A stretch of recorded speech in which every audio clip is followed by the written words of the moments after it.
Yeah, ultimately, I'm really appreciative of our fans for selling out the game and showing up. Awesome environment to start. I felt like our players laid it on the line. I thought they fought and fought, kept giving ourselves chances, but ultimately, poor coaching by me at the end of the day. Poor coaching by me to put us in a position to give up the fumble before half. Ultimately, that should be a 7-0 game. And then, to cut it to 14 and have a chance right there and give up a fake punt, again, on me. I gotta be better there. And so, players fought and fought and fought and gave us every chance in the world. And, just poorly done by me tonight. For those? Yeah, I'm looking for those. Sorry about that. There you go. Are you ready, Coach? Yeah. Coach, what did you make of how Matt fared tonight in his first start? Yeah, he got off to a really slow start. We didn't do a good enough job getting comfortable throwing the football. Completions were tough. They were challenging every throw, but I thought he did a nice job of, trying the deep ball, which created some pass interference calls. Thought Donovan had a couple of big catches. But ultimately, we got to do a better job with the freshman quarterback protecting him. There can't be free runners on him, and that happens too many times on third downs. And obviously, one of the serious momentum changes of the game. So. Over here, Vi. Eli, you're right, but at the end of the half, what did you want to try to establish going into that, and that changed through the sequence? Yeah, we were trying just to make sure they had 3 timeouts, so we wanted to get the first down, and then once we got the first down, we tried to see if we could get points. When we got to 3rd and 9 right there, we tried to go to a max protection flood concept, but ultimately they had a blitz on and they were able to swing the mic to the field, and they had a free hitter. So that's my fault. It's poor scheme. I gave the okay to try to get the first down there, and I should have said to throw a screen instead. Okay. Eli, I know you addressed the fake punt, but I wonder if you could just kind of, what was the situation like? Were you guys on alert? Were you in safe? What kind of, when you say you need to do better, what do you mean? Third quarter, we're up 14. Ball's somewhere middle of the field, right? Momentum had kind of switched in our favor. We had max return called because we thought we were going to be able to generate some space for Kevin. And when you have max return call, you're not really in a great position to defend the fake. We had one guy over there, but that wasn't going to be enough. And so ultimately that's on me. I gave the okay. I said, hey, we can be a max return here. So that's on me as the head football coach.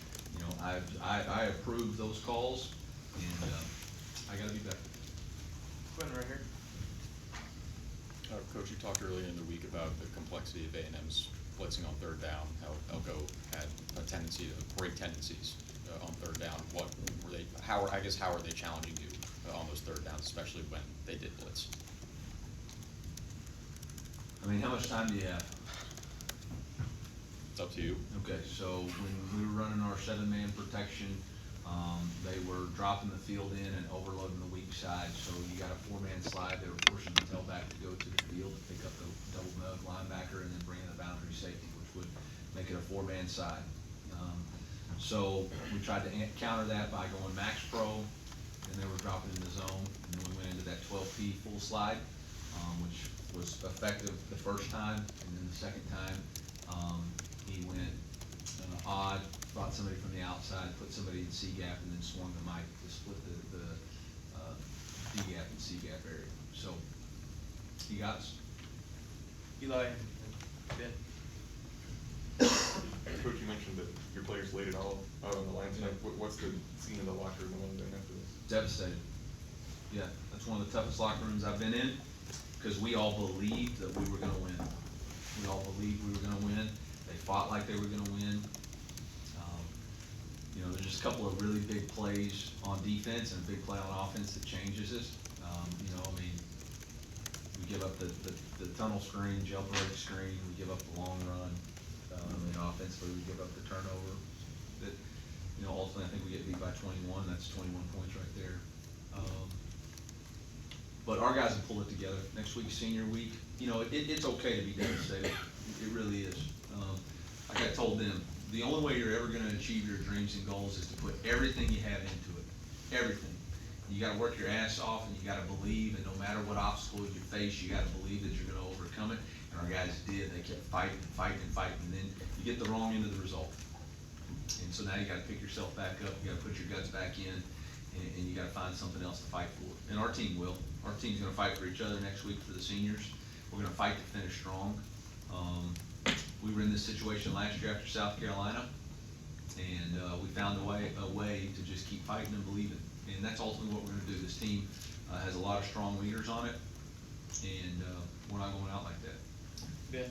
Along those lines, the defense seemed to keep your team in this game.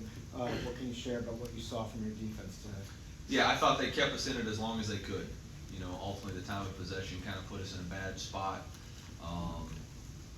You know, and then, you know, a couple of bad spots, right? Fake punt when we had the momentum. And really, that's kind of when the wheels fell off for us defensively. I think we had given up the tunnel screen, but then we gotten stops. Offense had got a little bit of something going with the big return from Folks, and fake punt, we held them to a field goal there, but after that, you know, we weren't able to stop the run. You know, really the last drive, I mean, just, that's a kick in the growing area, just because, you know, you got it to 14, you got 7 minutes left, you got 3 timeouts, you know, you just need to stop, and we really stuffed the run most of the game, but just didn't have enough left in the tank. You're in the middle? I know you talked about Matt a little bit at the top, but just what do you want him to take away from this game, and what do you think he can do in the final I 3? don't know. I'm gonna have to watch the tape and see. I mean, it's hard for me to assess it. It's hard for me to assess right now. I mean, he didn't. I didn't think he made bad decisions in the past games. It's not like he was throwing the ball up for jeopardy and putting us in terrible spots. We let him down as coaches tonight with the protection plan. Come over here to Zach, and then we'll finish up. Eli, over the past 2 years, Missouri's 0-6 against ranked SEC teams. What's been so difficult about these big games?